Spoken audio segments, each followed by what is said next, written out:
find out who comes and who stays out. As pit lane is still closed. And see the damage on Clint Boyer's car on the right front there. His right front's down. Close. And they're still waving the flag, so it won't be open this lap. But see, Clint Boyer really needs to get down pit road regardless, because I think what they're probably trying to do is trying to stay out if it rains, try to keep this track position, because if you look where, where he's running, he's 13th on the track. But if that thing shreds, it could rip up the whole fender. Yeah, they're going to go ahead and bite the bullet here and come in and get this fixed. So remember, he had fought his way as high as 8th. What an incredible comeback. Well, the only penalty here, the pit road is closed, but they can pit. They just have to take the penalty and start in the rear. But in this situation, they didn't have any choice. So a great day building for Clint Boyer had a setback now because of the incident that brought out our 5th caution and our first red flag. And more importantly, right now, because of this move, Mark Martin slides back into the 12th and final spot by 2 points. Yeah, 33 teams hoping this thing will go green to the end, scheduled distance, and they're going to fix this car and hopefully make up some of these spots and claw their way back into the top 12. I guarantee you Mark's not even thinking about that right now. No. He just wants to get as much out of this as he can. He's running in 7th position. There's Richard Childers. He's sending somebody a text message to say, somebody tell me what this weather's going to do. So we know what kind of strategy we need. Yeah, and we heard Jamie McMurray's, we were talking to him. These other drivers are thinking just how wild this restart's going to be too as we get down here trying to get time to win this race. All right, we're hearing from NASCAR. We're going to go one more time around before they open pit road. So that means we'll have 32 and 31 laps. That is right on the cusp they can make that. Of being able to go. Most of the leaders can make that. So, if they were looking at this radar and it looks clean, you got to make this pit stop and go to the end right here. All right, well, while we've got this moment, because they're going to go around this 2.5 mile oval one more time, we brought up the issue of safety. How does NASCAR go through its post-race analysis? And for that, let's check in at the Craftsman Tech Garage with Tim Brewer. Thanks, Marty. One of the things that NASCAR does right here in this area beside the driver, they've got a box right here. What's going to happen tomorrow at the Research and Development Center in Concord, North Carolina? They're going to take that box out of the car, and what they're going to do, they're going to measure the amount of G-force. How fast the car was running when it came off the racetrack, how fast the car was running when it hit the wall itself, and I guarantee you they're going to find out that the car went backwards at a high rate of speed also. But by doing that, they ensure themselves, as far as the monitoring the car, the structure itself, they have measuring points, but they can take that box out, measure the G-force, the amount of impact that was sustained when the car hit the wall, and they're going to learn more about the structure of the car and how it was moved around, the pickup points that they measure by all the information they gather from that black box. That's good information, Tim. That is what NASCAR uses to record these impacts, and that's one of the things that's helped make these cars safer. They know when they measure these things what they're dealing with, and then they can make all the other safety systems withstand that. All right, we were talking with the crew chiefs earlier down on pit road. Let's listen in on the radio between Steve Letarte and Jeff Gordon. Man, dude, I hate it for you. I know this is not putting you in the position to have a lot of fun making this decision. That's all right. When they open it, I'll make one. Sounds like they're still deciding. Well, he's not going to play his hand anyway until it's time. And he's watching the laps click. That every time that thing clicks another lap, it's another part of his decision. So next time by will be 31. You're going to have at least one more full lap. That brings you down to 30, and we've seen a lot of cars being able to go 30 laps. I think all of them can, honestly, Marty. I just haven't seen anybody have to push the fuel mileage. They've been coming in all day for tires, but I'm not sure that anybody's pushed mileage. And is 2 tires a consideration here? Absolutely is. I mean, we've seen it. For some people, I just don't, I'm just like Jeff. I hate it for you, Steve. You're going to have to make a really tough call here. I like 4 tires. I'd like to see him put 4 tires. I said this last week, and Montoya goes out there and crashes out. But I still like 4 tires today for Jeff Gordon. Hey, Rusty, you said 2 tires was going to win this race. I heard you this morning on NASCAR Now.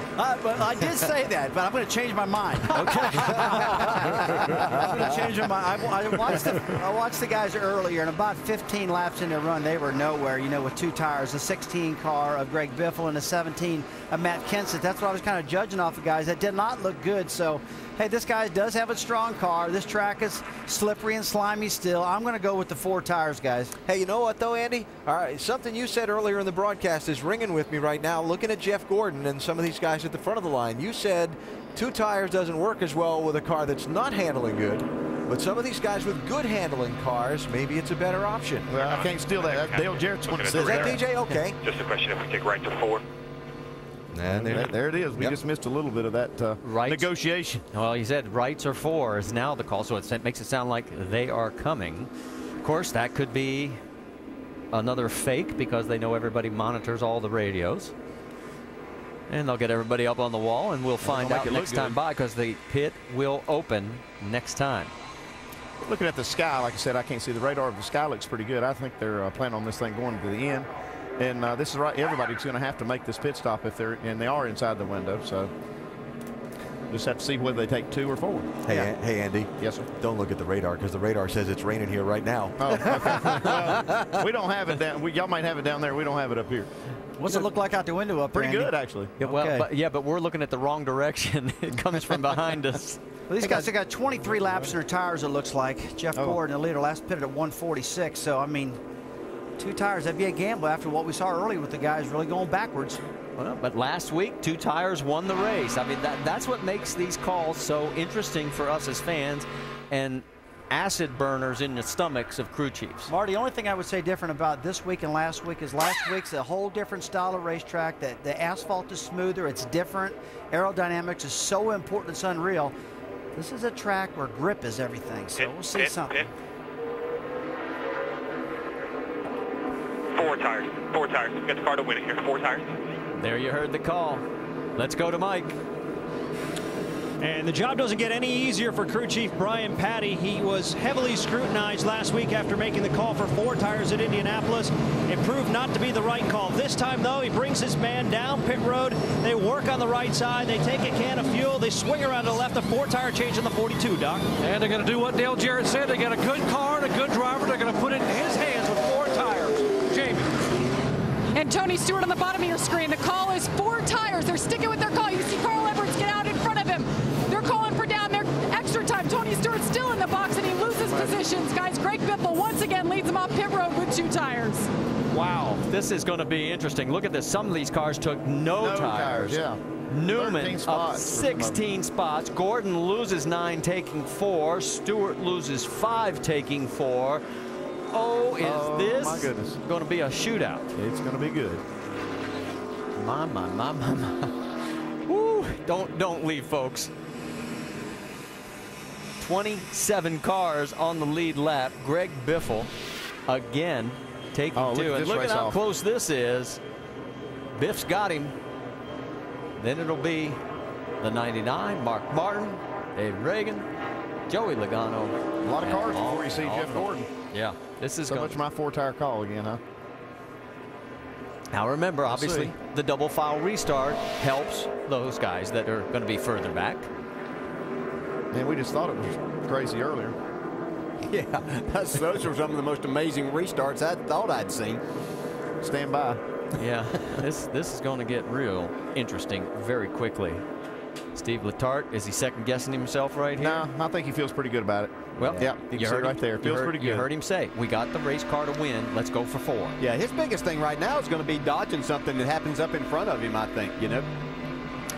All right, let's go back and take a look at Jeff's pit stop. Yeah, the key thing is, you know you're going to take 4, you're going to lose some spots, but you got to make a good 4-tire stop. Try to get you lose as little as possible because you know some guys are going to gamble. You want to make sure you don't lose any spots to guys that took 4. It's like a pretty clean stop in 24.